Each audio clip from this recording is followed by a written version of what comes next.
Hello, in this video we will explore how the Marshalltown community map can be used to evaluate alcohol establishments and harms related to alcohol in the area. We will start by using the menu to deselect census block data, then look at alcohol establishment clusters and alcohol-related crashes.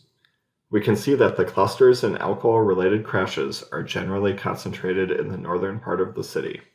Next, we will select calls related to off-premise alcohol from the menu to see alcohol-related calls for service outside of an alcohol establishment. There are three particular census blocks that stick out. As seen by the cluster areas, all three blocks are in very close proximity to alcohol establishment clusters.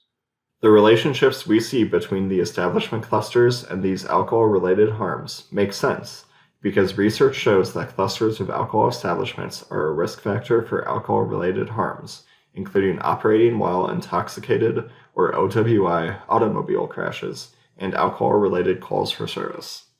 By selecting the Alcohol Vulnerability Index from the menu, we can also see which areas of the community generally have the characteristics that represent risk factors associated with alcohol use disorders. The darker colors represent neighborhoods that may be more vulnerable, while the lighter colors represent neighborhoods that may be less vulnerable for alcohol use disorders. In Marshalltown, the areas that are the most vulnerable are in the northern part of the town, the same areas that have a larger number of alcohol establishments. This may be concerning, as the proximity of outlets to especially vulnerable populations may exacerbate alcohol-related harms.